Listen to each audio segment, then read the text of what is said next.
Hello, students. In keeping up with my professor persona, I've got my coffee, I've got my pencil, and I have a story to tell-ish before we begin. It's not really much of a story. I was just thinking of the great wealth of thought food has been presented. And then I got to thinking, oh, well, I probably, in my imagination, because I'm insane, and this is part of my I'm a professor fantasy. I'm sorry. That what happened is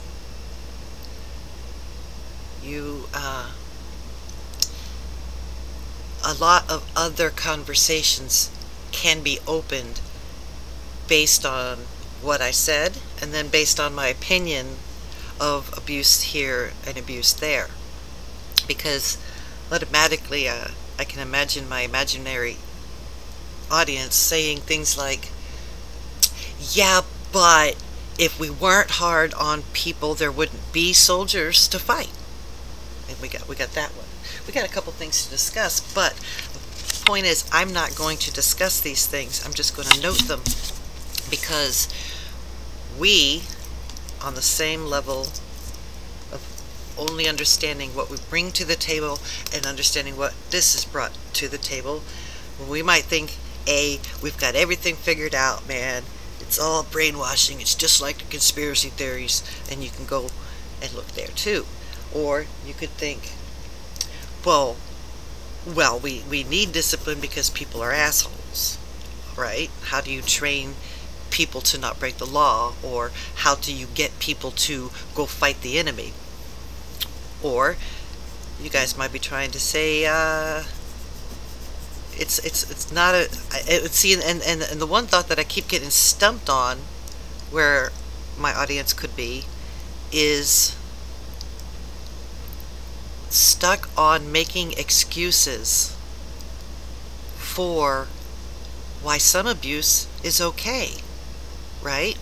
Like, for example, we live in a society, we live in a society, and there's a certain amount of giving we have to give. We have to take one for the team. We have to, push on where we would rather quit. So how do you teach toughness if we're not using any of the techniques here?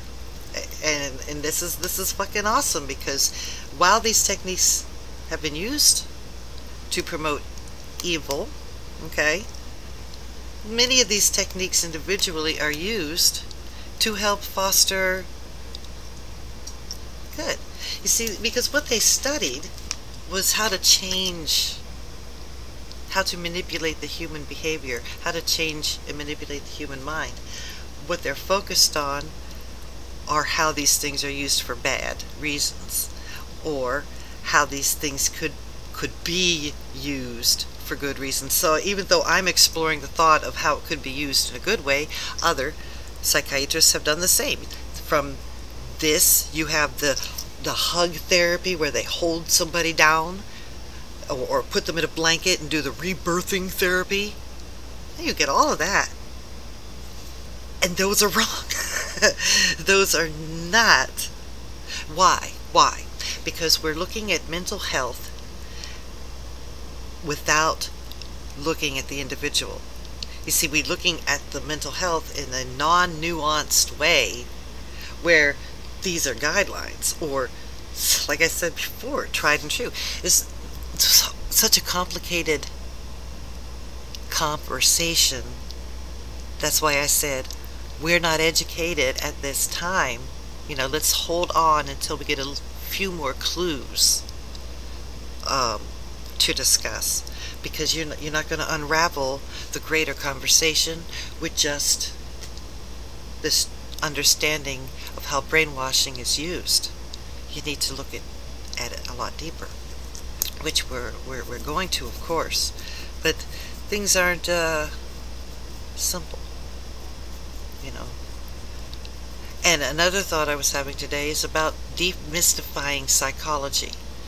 So we compartmentalize our knowledge and understanding. We put this over here. You're thinking about brainwashed POWs and you're identifying with what they went through.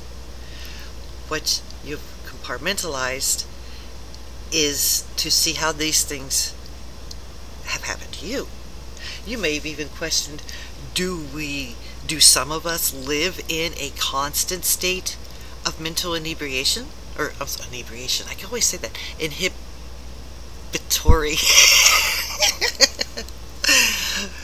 Inhibition. Do we all live in this paradoxical state, or the ultra paradoxical state? Because that's what I am curious to find out. Now, as to what role, let's say, what role does discipline play? What role does invalidating a person's ridiculous beliefs? Obviously, that's an invalidation. How do we separate it? An invalidation of the self, or an invalidation of the thinking, so how people assume that when you attack their theology, you have attacked them. So there's a lot more things to identify before we can try to have the conversation of what to do with all the brainwashing around us, what to do with all this coercion. Oh, is it all right if somebody does it because they've got a good idea? You see, it's very, very, very nuanced. And this is why a lot of people just don't even bother. It is a hell of a lot easier not to figure out the world around you. But if we don't, if we do not, it's always going to be the same world, isn't it? Okay. I've taken up 7 minutes of class time. So, if I've hit any notes on thoughts or objections that you guys have come up with, let's try to discuss them. But I will not engage in dismantling your particular ideology, okay? You're not, and I'm not going to respond to broad categorizations like, for example, oh, I said I didn't want the RNA, or whatever the hell it is, mRNA, new tech. I don't want that. That hasn't been tested. I can pull up a whole bunch of doctors who've been silenced who have great arguments that you're not allowed to listen to. Okay?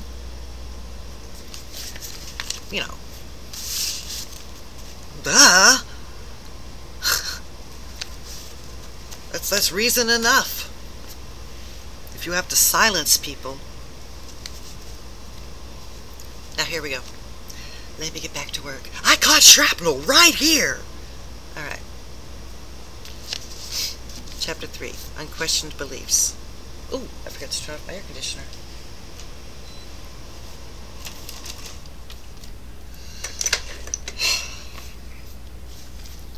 Oh, like I said, like I didn't finish my thought. You may categorically, because that is what you're conditioned to do.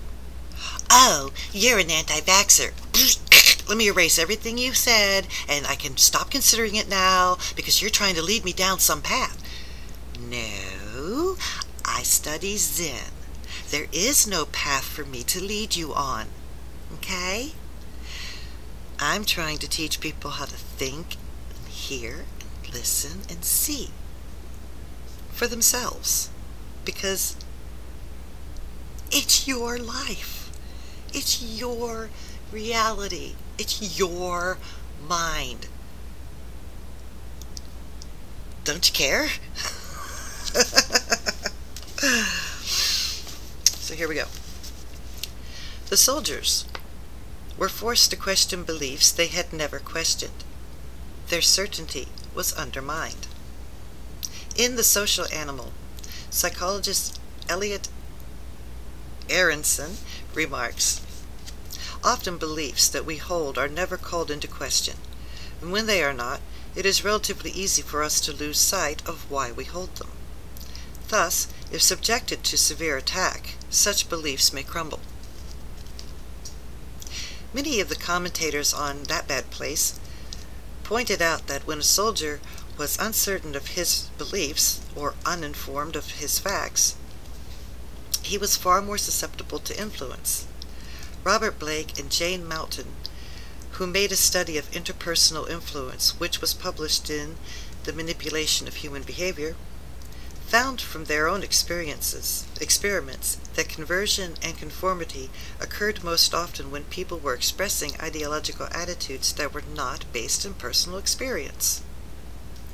They suggested that an individual, to resist interrogation, must be well informed of the relevant and necessary facts and their implications. As mentioned in the previous chapter, many American soldiers were confused about the validity or otherwise of claims that the United States had been engaging in bacteriological warfare. Merleau has also said that soldiers needed self-confidence and the ability to think for themselves if they were going to have the courage to reject emotionally pleasant reasoning that, in fact, lacked truth. It has therefore been quite clearly that lack of information and not knowing why one holds certain beliefs can leave the individual on shifting ground. But there is a difference between the concepts information and knowledge. Investigating facts brings up information, whereas knowing why one holds a belief does not necessarily bring knowledge. A belief is a belief because it isn't knowledge. Ultimately, the individual's upbringing helps to invest him with a set of beliefs which, adopted when too young to be questioned, often come to masquerade as knowledge. According to Hans Tock, the eloquent and insightful author of The Social Psychology of Social Movements, the combined effect of childhood indoctrination and the socialization process, at its most successful and effective level, serves to blinker an individual to reality and create a dependence on a belief system, any belief system. He can take blacks and whites, but not the shifting shades in between. I feel like we need a pause here for a moment. I feel like there's an unborn thought. Maybe it's in one of y'all's heads. But I was thinking about this. I listen to a lot of, well, I don't listen to them anymore because it's starting to sound like brainwashing to me. But James Lindsay, and he's got a lot to say. And he reads the books from people with an ideology. And he tries to break it down, he breaks it apart, he shows you what unsavory things we really don't want to associate ourselves with. But what I bring up about that is how you got a whole list of authors on one side, but we don't hear a whole bunch of counter arguments like the social psychology of social movements, the social animal, the manipulation of human behavior, to balance out. Okay, so watch this book get banned. It's misinformation. You know, the author was psychic and was talking about the future back in 1980 something. She was talking about the future. Oh, never mind. Oh my Lord, I'm sorry. It's my weekend, but I don't have a weekend. I got to go to work anyway because it's going to be my vacation. Yeah, I'll try to tone down my outrageous sarcasms.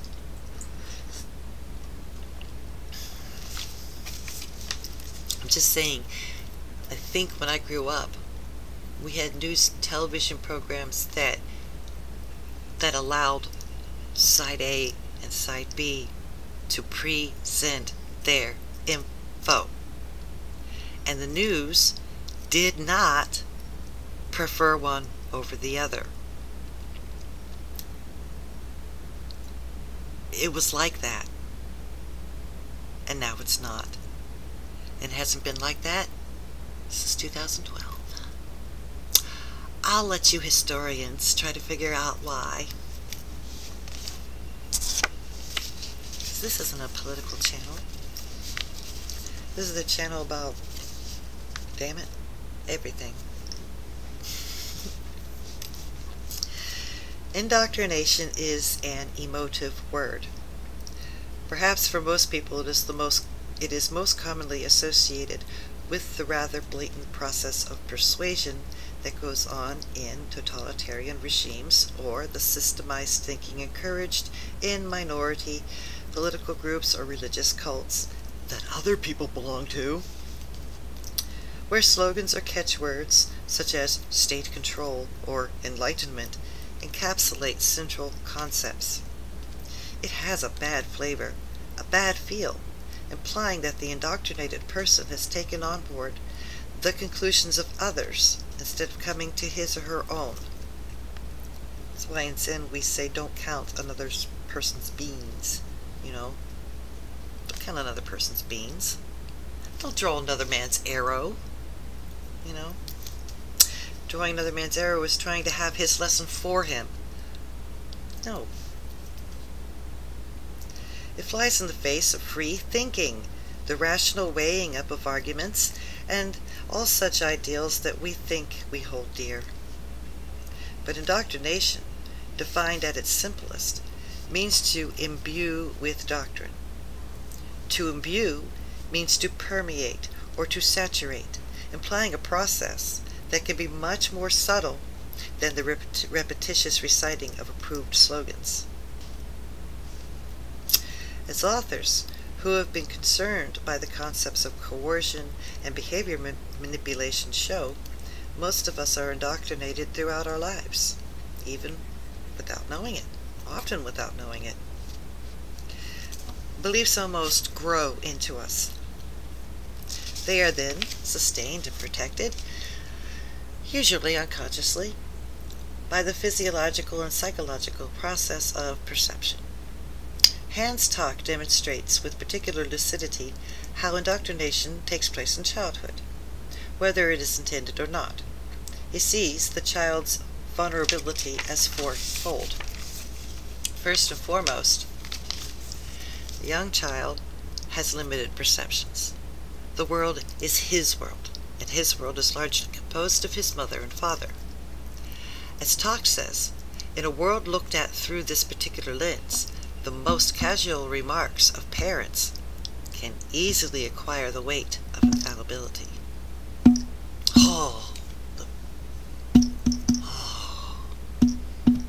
Secondly, a child is vulnerable because of his dependence. Very early on, he will learn or sense that his needs are more likely to be met if he conforms to what is expected of him. See what I said about the broader conversation to be had? It's not just black and white. It's not just abuse is abuse is abuse. Things to understand, but things that we just can't say, here's the dogma law on what's right. That is impossible. Boom, chicka chicka. If a child says something that fits with his parents' particular perspective, perhaps regarding the race or religion of the neighbors, he is likely to receive praise or approval that reinforces the rightness of the view. Humanistic psychologists believe that such conformity to the wishes of the parent, in return for love, affection, and approval, is the cause of much identity confusion later on. Carl Roberts, one of the founders of the humanistic movement, advocated the fostering of unconditional positive regard. That is, that a person should be made to feel valued for himself regardless of what he does. You see, I can't, we're going to stop there for a second? No, there is not. There is value for the human as a conscious being. But he should not be made to feel valued regardless of what he does. I mean, just take it out to just one extreme. Now, you did a really good job stabbing your mother like that. I accept you. You are validated. You had to kill her because you have these feelings you didn't know how to deal with. We understand, and you're valid no matter what you do. You see what I'm saying? You can't do it like that. But you do have to value what he did, like what process brought him to what he did. Or you could value as in empathy that, oh, it's terrible that when, the priest did those things to you and nobody believed you, that you internalized your anger and turned around and decided that your mother had to pay the penalty. So I value the fact that you had an experience that led you this way, but I do not value what you've done with who you are. I do not value that person. That person. Anyway, you can't be like that either, can you? My gosh, where's the line between compassion, empathy, and justice? Men and women have been fighting about that for all time. Am I too crazy for you guys? I probably am. I'm learning. I'm trying to understand. But those are, like I said, some of the broader discussions available to us that, frankly, I don't have the education to try to unravel in a meaningful way. Maybe you do. We can talk about it. We can figure out something until somebody smarter comes along. That's what it's about. That's humanity. I'm sorry, I am way I am way not reading. I'm just saying, think things over a little bit. Too many children grow up thinking that only if they suppress all their anger or weakness or become academic athletes will they warrant and receive love and affection. Intellectual awareness of the process as adults is often not enough in itself to overcome such deeply held childhood beliefs. Alright, so let's backtrack that. So most of the time we're trained to appease our parents' expectations.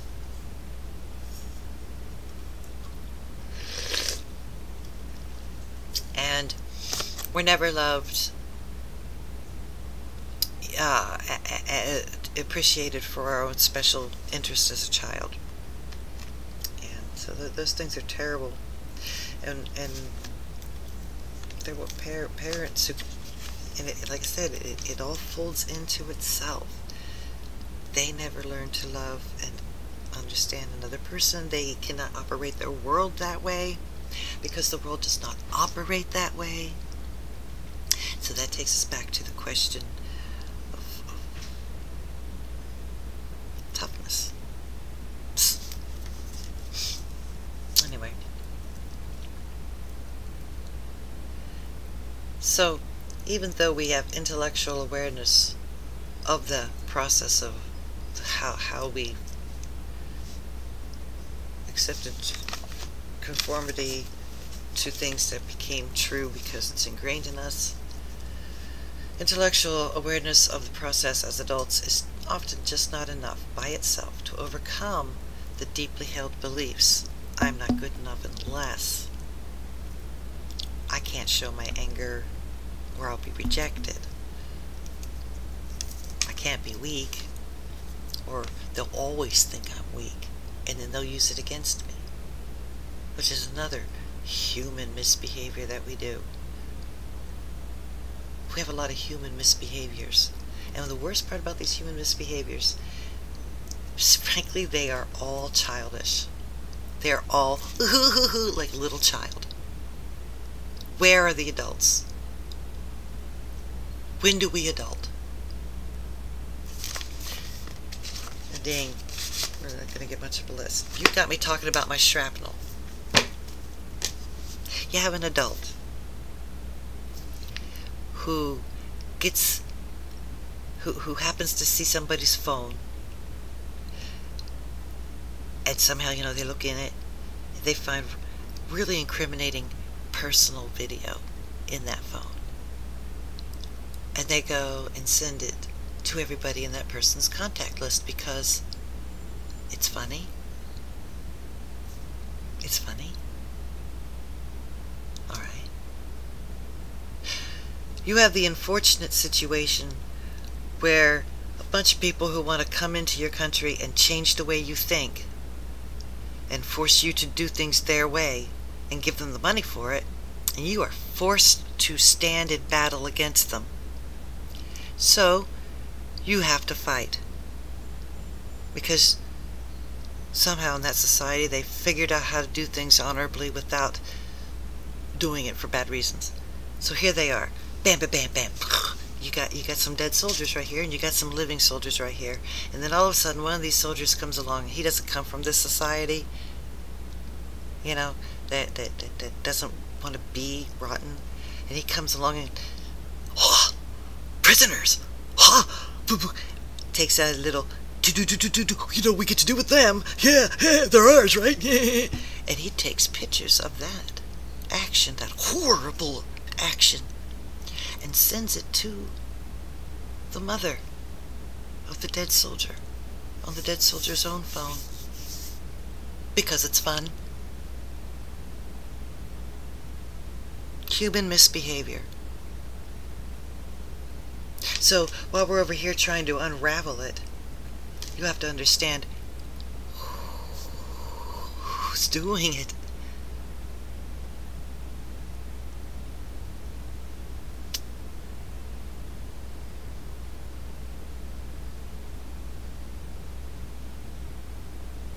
I'm sorry. Class dismissed.